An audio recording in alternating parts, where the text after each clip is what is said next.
I was first approached by Michael Gracey saying, hey, maybe we'll do a film, tell me your story. I was extremely excited and knew and completely understood what a gift this might be for my life. This story is about the pitfalls of fame and the relationship with how one sees themselves through the eyes of the world looking back at them. Acceptance of self is a big aspect of the movie, but acceptance of everything is key. Acceptance to who your family are and what they won't be, and acceptance to what the world is, what it isn't, and what it can be. I just watched the film with a massive audience and got to experience that with the director and the guy that played me, which I think was incredibly special. And then there was a standing ovation. And in that moment, I'd got everything that I'd ever wanted. I'd been understood. I knew that I was incredibly lucky to have somebody with the genius of Michael Gracey being even semi-interested in doing anything with me, whether it be, an advert for cat food. I'd have been like, wow, I'm doing an advert for cat food with Michael Gracey. As it happens, I'm doing an advert for Robbie Williams with Michael Gracey. I can explain to you why the monkey by saying, why not? I'm a big fan of not everything having to make sense. And when you watch the movie, you won't be able to say why it makes sense, but it just does. At the ripe old age of 50, I'm now ready for my close-up, Mr. DeMille. It's really it. I'm really there. It really happened. And that's what you're getting. Better Man, for me, is a story about love. It's a love story. It's a love of not boy meets girl, but someone accepting themselves and trying to love themselves for who they are and bettering themselves. Pardon the pun. I loved every minute of it. I grew up wanting to do musical theatre, wanting to be a pop star. It was a pop star I wanted to do when I was a kid. So to have that moment with the mic, doing the Robbie flip with the mic and, belting out was a dream. We were both leaving set and we just bumped into each other. We had 20 minutes outside and we were just talking like two guys, two regular Joes, talking about family and football and gym and, the process and whatnot in Australia.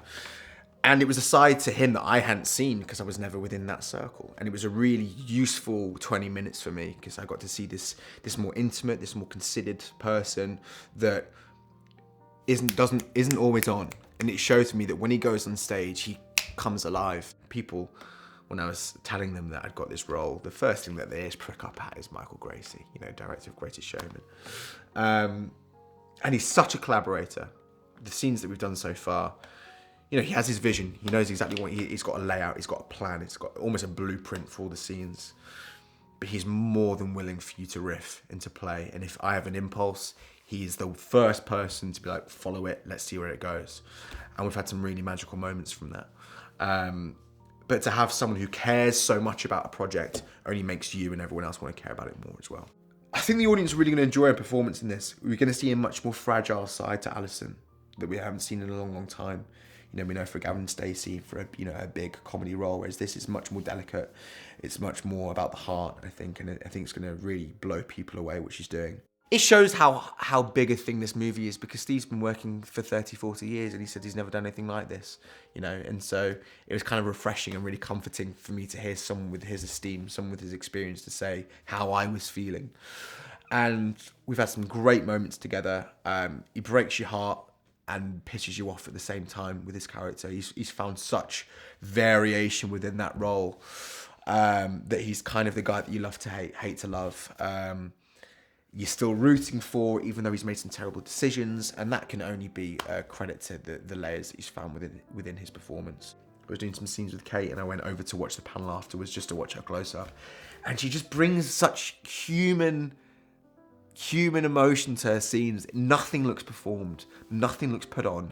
Everything looks so just considered and heartfelt, and yeah, she's Kate Mulvaney, and I hold her in the highest regards. I think people that don't know his music are going to be introduced to a whole new star for them, and the people that do know his music, and they're going to be reminded of how brilliant it is with a whole new context and a whole new setting. And hopefully for them, it's like listening into it for the first time because we've got a whole new story behind it. There's a lot of freedom in performance, and it's fascinating to watch him work.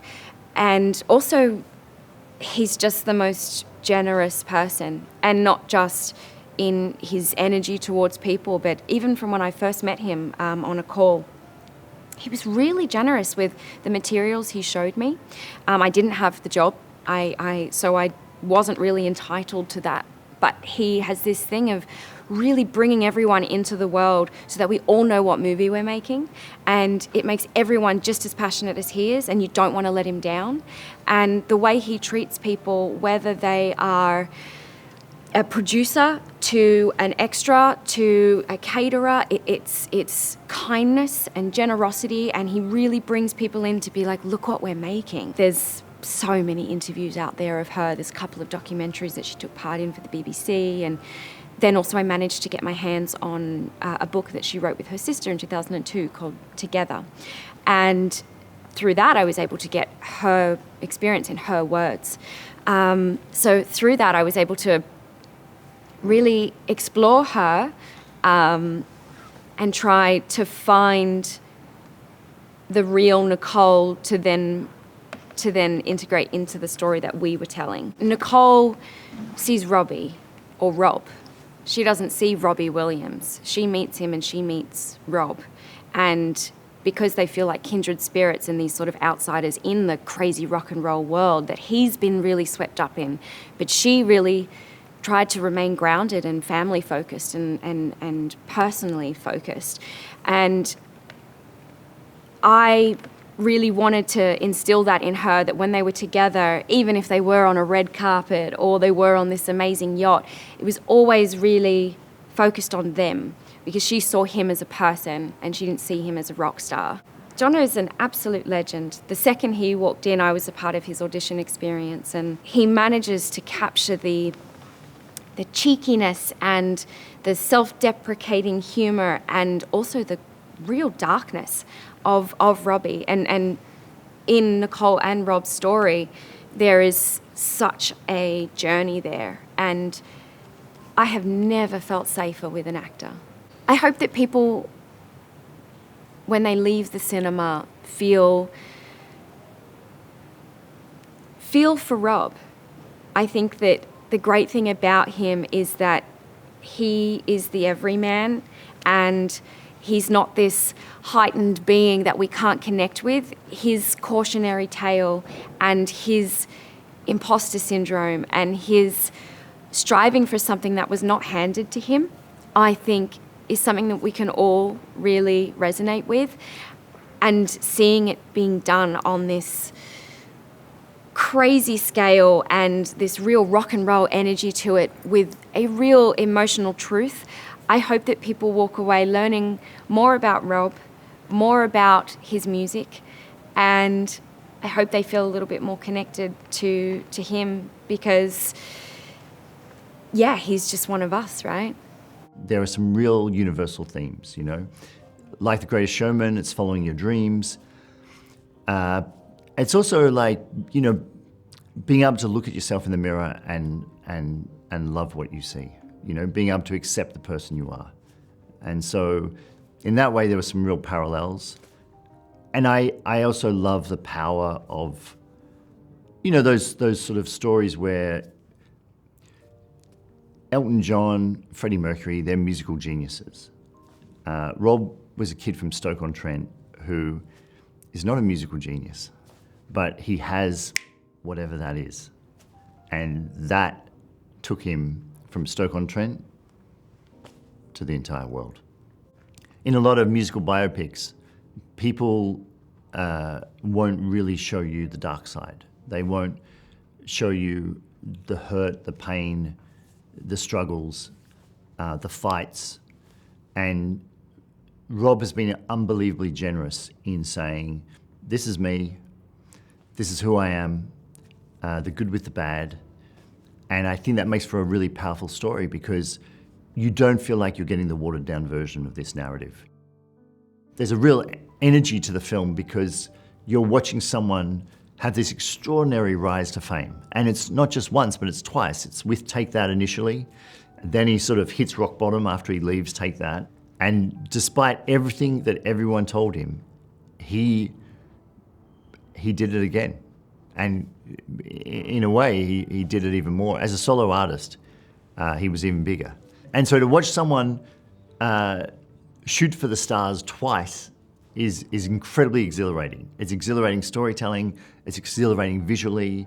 There's a real excitement that you're watching someone doing the impossible. The thing that I was really drawn to is the father-son aspect of it. I think that someone said that all rock stars are basically, sons on stage crying out for their dad.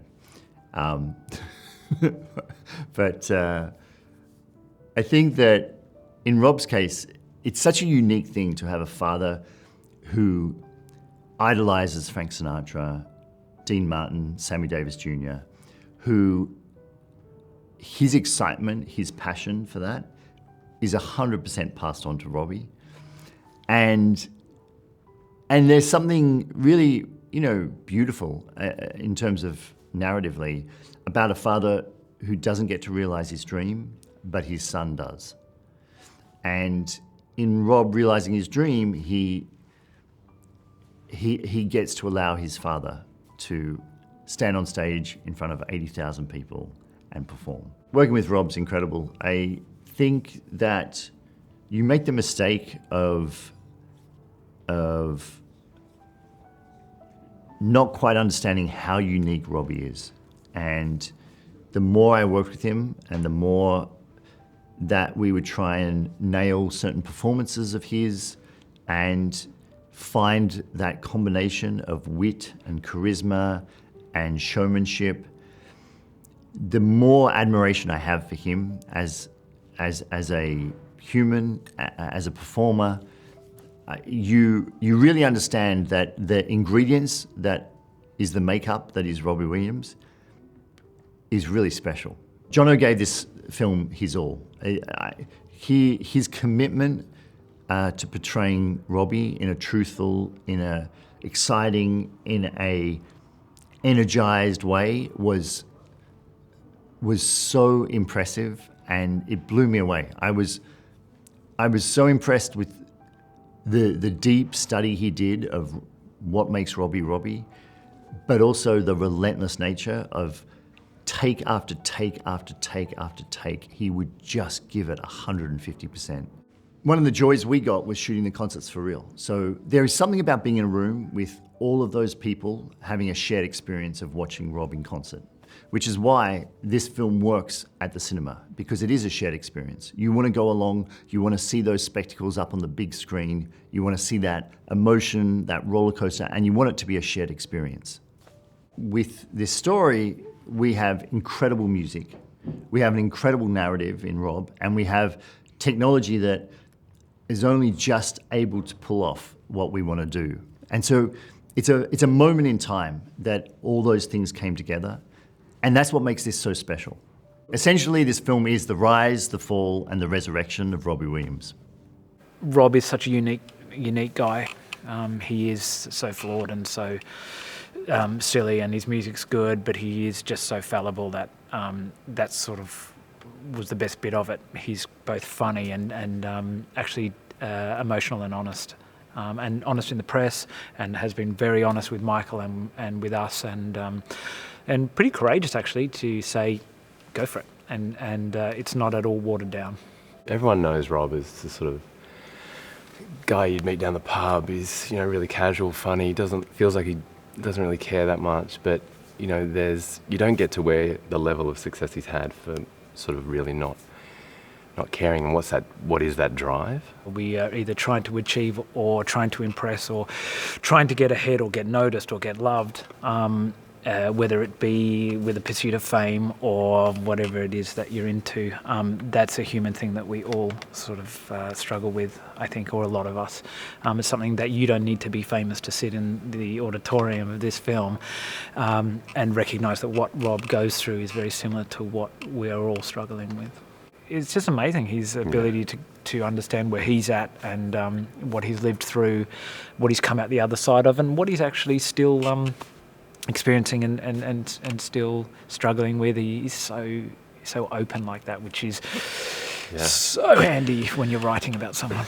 And so sort of really rare that you can actually, you know, people say, I want to tell the truth, and sort of by the end of the process, some things can get watered down, but he's never wanted to water down anything. He really wants to push the envelope. The requirements of that role are frankly ridiculous. We're after someone who is obviously has a sense of humour, can deal with the emotional weight, the heavy lifting of this film and this story, and it is quite emotional, and can hold a tune, is comfortable musically, and can dance. That's ridiculous. That's a unicorn, and so we found that unicorn, and he came in and had hit the ground running. Jono has been incredible. I mean, from the first day of rehearsals, which we would film and shoot out the scenes, we were just blown away by just how quickly he got what we were trying to make. It's a real credit to his ability. I think this film is fun and moving and with beautiful music, and a story that reminds us that despite our insecurities and our failings, it reminds us that we're enough. Better Man, to me, it's a story of Robbie Williams' life, how he became the massive, huge star that he is, and the journey of that life, which hasn't always been easy.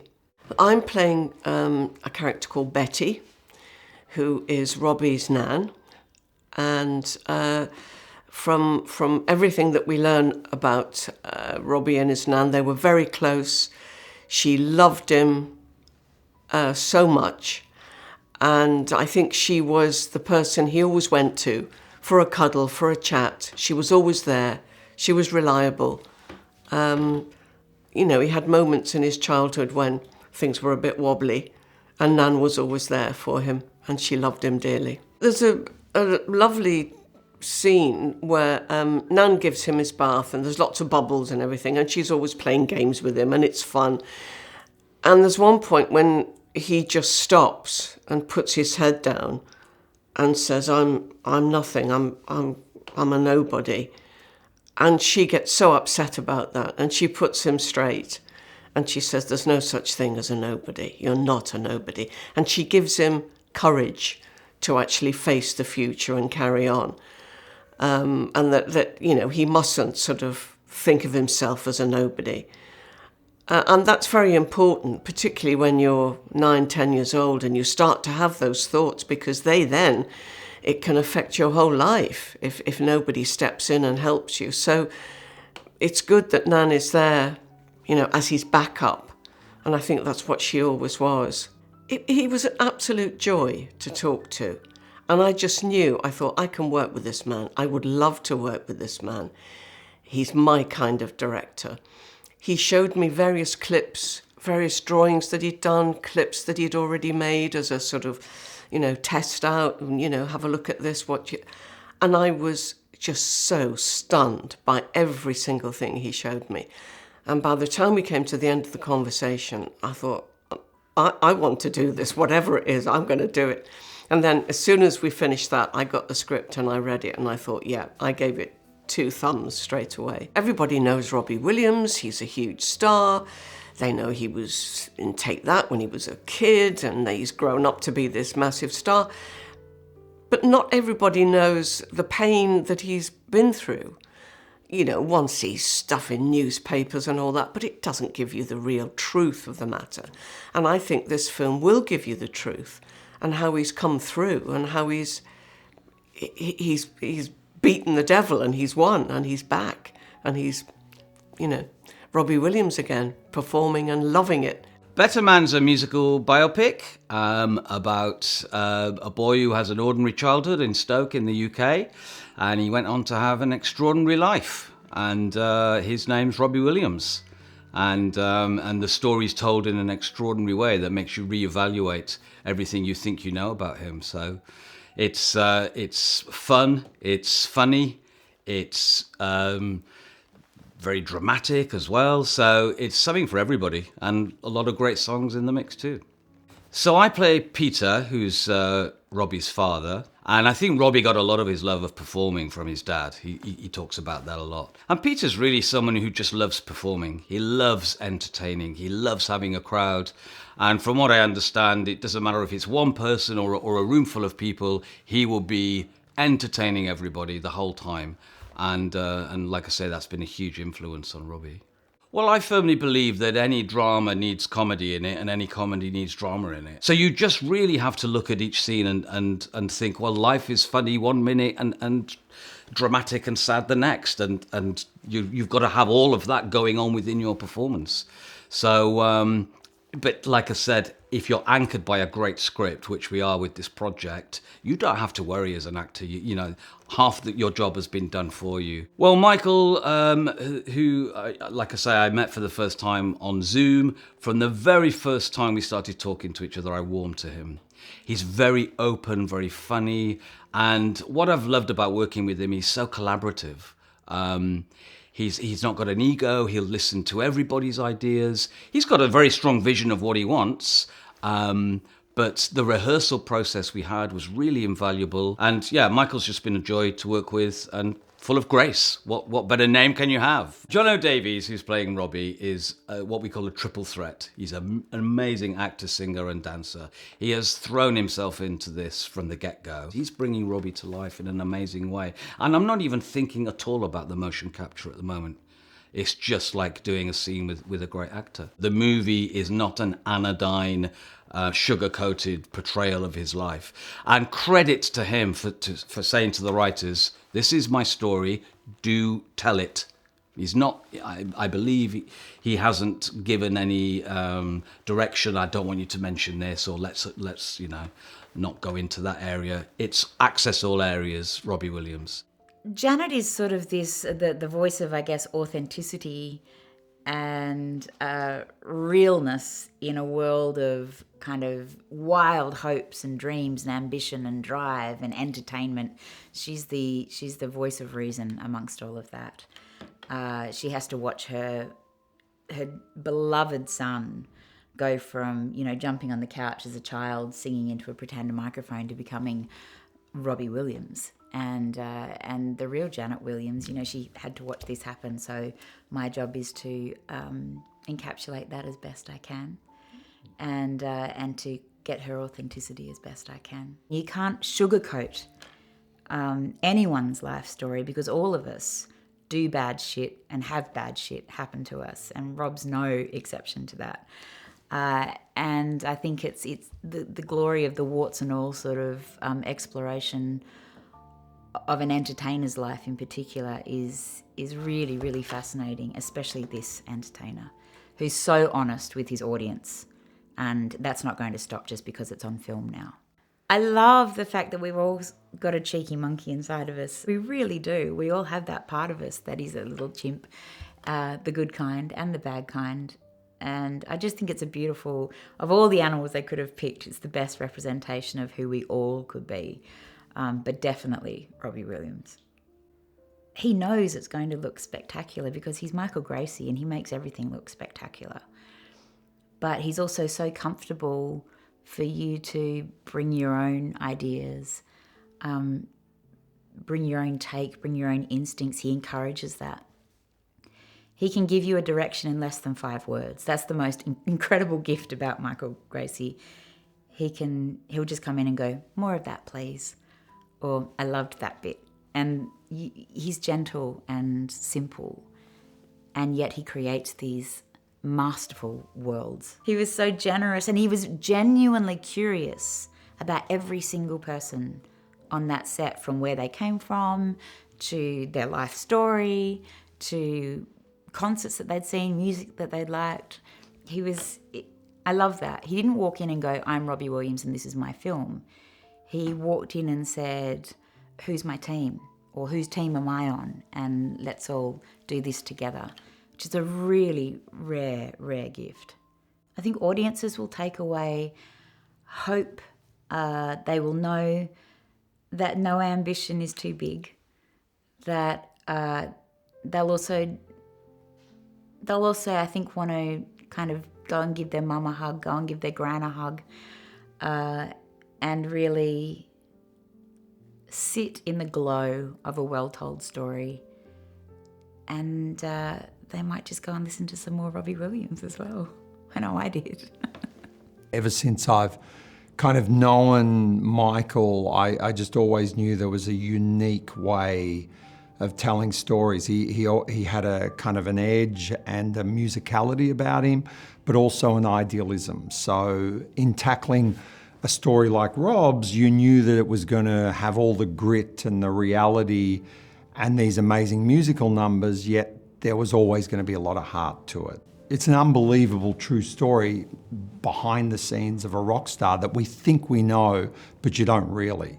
This story has so much that is going to be revealed to not only Robbie's fans who know him so well, but just to a general audience to go, you know, what is it really like to be a rock star? And to look at that story through the lens of performance anxiety and you know, family and other universal ideas that are very, very compelling. The vision was always from Michael to shoot these things for real and put this digital monkey in such a real environment where this you would feel the incredible performance energy and the roar and the joy and the exhilaration of the crowd. So I think the movie really takes you on this exhilarating ride because of that sense of realism and energy and everything that is Robbie Williams. Rob put no boundaries on the film whatsoever, which is extremely honourable and rare. He lets you into the world, warts and all, which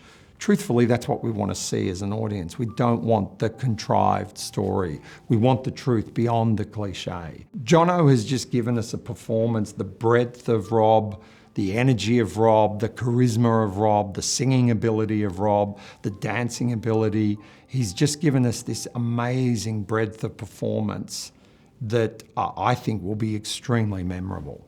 Better Man is a musical roller coaster ride about the life and career of the extraordinary Robbie Williams. My character is the guy that essentially discovered Take That. He put them together, and by virtue of that, I guess he's the guy who discovered Robbie Williams. So, you know, he's a very driven guy. He's someone who was able to see talent. You know, he auditioned a lot of guys and came up with this particular five, who all had something particular about them that was a little different from each other, but together they made this special combination that ended up being an incredibly successful band that he wanted to rival New Kids on the Block in America, and certainly in England they did that. I've never worked on anything like this. This is like the Willy Wonka's chocolate factory of film sets. It's just, it's like adult playground, you know, to walk onto this set. There's so much going on, such an incredible story. It's just like, it's going to be a ride to watch it, but it feels like you're part of that ride making it as well. I've never experienced anything quite like this.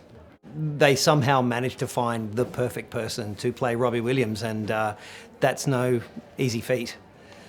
In terms of his performance, Jono is amazing. I think people need to remember when they watch this film that despite the fact they're not seeing Jono's face, you kind of are seeing Jono's face, because everything you see Robbie do in the movie, even though it might not be Jono's face that you're seeing, every facial expression you're seeing, every pause, every head turn, every moment, all the line delivery is Jono. And I think people are going to just be amazed by what he's done. I think audiences are going to have the time of their lives watching this. They will laugh, they will cry, they will definitely sing. They may end up dancing in the aisles. It's just that kind of movie, really. And I think they will see, a side of Robbie that they may not have been familiar with. And they'll certainly be reminded of, and if they didn't know him, introduced to what an extraordinary entertainer he is. I read the script. So I realized the script is about a redemption. It's not only about a biopic of a singer, which we've been watching many times, from Rocky Man, from like Bohemian Rhapsody. It's actually about anxiety of the person, and then it's also about like, every person today have them for themselves, and also the relationship with their parent and then children. It's just a beautiful movie. It's not only about a biopic. It's not only about singer. It's about very edgy, beautiful family and a love story. My character in Better Man is Guy Chambers, who is Robbie Williams' songwriting partner. Also an incredible music brain and kind of like a supporting device for Robbie Williams as a songwriter. Like they're obviously a wonderful partnership, the two of them together. But maybe like a yin-yang, they don't completely function at their best individually, but together they make it work with both of their unusual skills. I think that's kind of my read on Guy Chambers, having never met him. Working with real Robbie on set it's a gift, because we're getting to see him use his magic and his gift of normal performance in a studio film environment where the cameras stop and he does his magic thing with a cast of extras that are audience, and he's just doing it like he normally does it, but you get to see it over an extended period of time. Working with Jono Davies is also a surprise and a gift. They have found the most incredible team member in him, and to play this role in the way that it has to be played, with all of the mocap and all of that stuff, you need someone with no ego, who has the ego healthy enough to play the role, but no more. And they really nailed it with him, because he's just an absolute beauty. And there's producerial elements to that role in a way, because it has to be bigger than your own idea of acting or movement or anything. Like, it's a very holistic performance that he has to give, technically as well as emotionally, and he just stuns at every turn. I hope that audiences take away tolerance of unusual people in the world, and that everyone struggles, everyone, no matter what your background is, no matter how shiny it looks or whatever. Everyone has challenges, big life-threatening challenges in their families, in their personal struggles. And I just hope that this adds to people's personal strength against those challenges. Rob's not an easy person to kind of...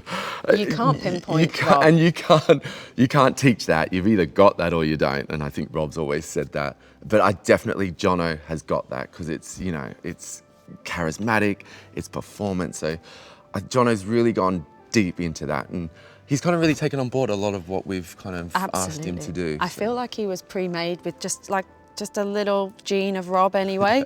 So it's always a bit of a lottery when you get your main actors and you're like, I don't know if this is gonna work. But as soon as he walked in, you were like, oh, yes. He gets it. yeah, he's been great. Because he was just the biggest present on this gig. Yeah. He really was. Rob is such a character. His life story is it's full of everything. It's ups and downs and craziness. And he sees himself as like this crazy monkey. Like I just couldn't picture a normal biopic, someone playing Robbie. It's just exactly what it should be. Robbie comes along once in a lifetime. And I think by making him a monkey, it just allows us to go so much deeper and people to believe it. Yeah, I mean, he's just the best. He's the best, especially for what we do in dance. To have someone like him that understands dance, knows it, knows how it wants to be shot, like it's great. And respects your vision as well. Like anything Ash does, he's on, like you said, he's just on board, and it's probably what he's already thinking anyway. Yeah. So it's a very good place to be. I just want people to walk away and, feel a bit of joy and how you can come out of stuff. because times can be dark in your life, but you can, come out of things with a new light. And I think just enjoy it as well. Like, it's a great story. The music's amazing. It's going to have huge musical numbers. Like, it's just a bit of everything. It's just going to give everyone just that little pep that they can be like, oh my God, I feel like that. Or that's what I did. Or that's what I hope to be like when I'm old. Like, it's just, I think everyone's going to go away with that little bit more hope and drive. And Better Man is going to, it's going to go off. So throughout the filming of Better Man, we went to a number of different places. We were in Melbourne for 4 months. We shot all over the city. We shot in the big Rod Laver Stadium, and we had a concert in there with Robbie performing, and we shot around Robbie doing his thing. We went over to Serbia. We recreated a concert of the Nebworth Time from 2003 in Serbia with 2,000 extras. But I think the highlight for me is actually London's Regent Street.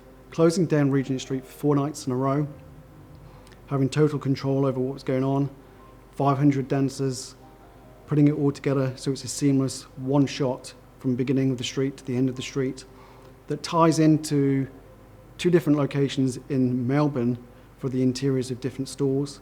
That was the thing that really made me really proud to be a part of the team putting this film together. Michael is like a dynamo.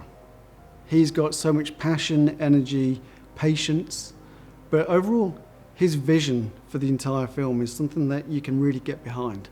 And you want to be a part of his team bringing a film to life. There is no better person to work with. The thing that really excited me about working on this project was trying to bring Robbie Williams to life as a monkey within the environment of Weta. And for me, the highlight's been actually working with those great artists and what they've able to pour into each of the shots to show us what we can actually achieve. And it's a great story. Being able to be so close with the filmmakers and to have that relationship where we are working hand in hand has been an awesome thing as well. Overall, my favourite moment from the film, I think, is a really touching moment of where Robbie is with his long-time writing partner, Guy Chambers. And it's his first time of really getting to explore himself as a solo artist. And the song that he writes and sings at that moment in the film, Something Beautiful, is a great song. And it ties so nicely back to a scene that was just before. And it really shows what his writing skills are like and how he is able to connect with people so well. Robbie Williams is from Stoke-on-Trent. I'm from Stoke-on-Trent. It means a lot for me to be able to show a kid who's grown up with nothing and made something of himself. I was really intrigued by his story, knowing so much about it from growing up around the same sort of neighbourhoods, kicking a ball in the same sort of streets. And to be able to be filming in Stoke, because we went back there to film a whole scene there, and to be able to kind of do full circle from student filmmaking all the way through to indie filmmaking with a Hollywood director of Michael Gracey, it was just amazing. The question was always, at the one end of the scale you've got a photorealistic chimpanzee, and at the other end of the scale you've got Robbie Williams, and where along that scale do we want to land? And there was a point where we went too far towards Robbie Williams, which was scary. We definitely fell into the uncanny valley, and then took a step back. I think where we sort of landed was, I said, for this section, let's lean 100% into Rob, with all the level of emotion and connection that's required in this movie. It's got to be in the eyes, and the eyes will sell it. Trying to figure out how to put a hairstyle or a specific haircut on a chimp without it looking like a toupee was a real challenge. And the way we solved it in the end was I phrased it to the team as like, if a chimp walked into a barber's and said, make me look like Robbie Williams, what would they do? And so, chimps have hair all down their forehead, so we grew hair all down the forehead and then literally shaved it into a Robbie Williams hairstyle. And that was the thing which finally took us away from it looking like a chimp wearing a toupee. Robbie in the movie has a lot of costumes. I think, in fact, he doesn't wear the same costume more than once in any particular scene. Usually when we have a digital character, they might have 1 or 2 costume changes. I think at the last count, Robbie had close to 400 different costumes. Obviously, they're not 400 in the movie, but there's a lot of mix and matching. Sometimes a hoodie is open, sometimes a hoodie is closed. But we worked really closely with the costume department on this one, and they were fantastic. They literally sourced, made, bought, or rented every single costume that Robbie wears in film. We scanned every single one of them in order to make digital recreations of them, and we also shot reference in each scene of that costume within the lighting environment that each one was to be seen in. So we had really good reference on what it should look and behave like. So the tattoos, again, like most of these things, the obvious thing is just to start tattooing the skin, but we wanted to take a different approach to Robbie's tattoos. And so the idea was to actually create them like hair art. So we'd shave them into his fur rather than tattoo them onto the actual skin. Obviously, when he starts the movie, he doesn't have any tattoos, and then as he gets more and more famous, we have to add them. So we went on a bit of a deep dive of Robbie Williams' tattoos to figure out which ones he would have had during the period that our movie takes place, and then figure out how to make them look natural and in the fur. Sometimes it looked a bit like he'd been to the vet, and these big areas shaved out of his arms, so we had to sort of work how to feather them in and make them feel natural, but it worked really well. The models team, the fur groomers, did an amazing job of replicating all of that detail, because they all were hand groomed into the hair. It wasn't like we had some add tattoo button, it was actually a manual process. I mean, on this one, it was a bit odd because it started off with recordings of Robbie, with Michael interviewing Robbie, so there wasn't a timeline or anything to go off of, so it was kind of just coming up with visuals for some of the stories that he was talking about, and maybe trying to find something like an interesting take on it. I think since it's a biopic, we have we cover so much ground and so much time passes and so many different locations. It was a good time because we got to creatively come up with how to achieve what we want with a lot of bare bones sets and locations. Costume and makeup and all that, they've really helped set the tone and time period. Seeing it all come together just really helps sell it. I would say he's really good at laying the groundwork for everybody to be able to plug back into what his vision is. Everybody has their problems. I mean, that's kind of what it is. Even somebody that seems so naturally an entertainer still struggles with it. So I think, yeah, that would be at least what I take away from it.